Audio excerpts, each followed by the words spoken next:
In today's video, I'm going to teach you how to connect Angular and Firebase database. By the end, you'll have a Firebase real-time database created, a web app registered, and the Firebase SDK wired into your Angular project so your app can read and write data securely and reliably. Start by opening the Firebase console in your browser and sign in. If you already have a project, open it. If not, create a new one by following the prompts. This console is your central place to manage services, settings, and data, so it's worth getting comfortable with the layout. Once you're inside your project, look at the left-hand sidebar and open the Build section. From there, choose Real-Time Database. This is the low-latency, JSON-based database that keeps data synced across clients in real time, which is perfect for many Angular use cases like live lists, status indicators, or collaborative features. On the real-time database page, click the three-dot menu and choose Create Database. You'll be asked to confirm a location for your data.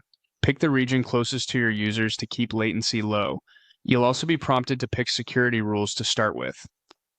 If you're just experimenting locally, test mode is convenient, but be sure to tighten rules before deploying. For production or shared environments, start in lock mode and explicitly grant read and write access based on authentication. You can always update rules later as your data model evolves. After the database is created, return to your project overview. You'll now link a web app so Firebase can generate the configuration your Angular project needs. Click the Add App button on the overview page and select the web option. This tells Firebase you're connecting a browser-based application, which is what an Angular app compiles to. Give your app a nickname to keep things organized, then register the app. You don't need to enable hosting in this flow unless you plan to deploy with Firebase hosting right away. When the app is registered, Firebase will display a configuration object and installation instructions. Treat that configuration like any other project credential. It identifies your project to Firebase services. Do not share it publicly or embed it in places that could be scraped. Next, add the Firebase SDK to your Angular project. Because Angular uses a build system, the recommended path is npm. In your project directory, install the Firebase libraries you need. For typical Angular integration, developers commonly install the base Firebase package along with Angular-specific helpers. After installing, initialize Firebase in your app's Bootstrap code using the configuration that Firebase provided during app registration. Many teams place that configuration in environment files so they can swap values for development and production builds.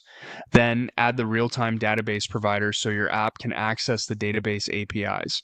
If you prefer not to use npm, Firebase also offers a script tag option you can paste into your index file, but the module-based approach integrates better with Angular tooling and tree shaking. Once the SDK is wired up, click Continue to Console to finish the setup flow. Back on your project overview, you should now see your registered web app listed. At this point, run your Angular app locally and confirm the Firebase initialization succeeds. If you've configured the database provider, you can create a simple service or component that references your database path and observe how reads and writes reflect instantly in the console. Keep an eye on your rules while testing. If a request is denied, the rules likely need to allow the authenticated action you're attempting. A few final tips as you proceed. Keep your environment files out of source control if they contain sensitive overrides, and never hardcode secrets. Use meaningful database paths and keep your data structure flat where possible for efficient queries. When moving beyond local development, replace any permissive test rules with role-based or user-based rules to protect your data. And remember to choose indexes thoughtfully if you're querying large collections for performance. That's the full flow. Open the Firebase console, enable real-time database, create it, register a web app, add the SDK to Angular, and return to the console to verify. Follow these steps and you'll have a clean, maintainable connection between your Angular app and Firebase real-time database.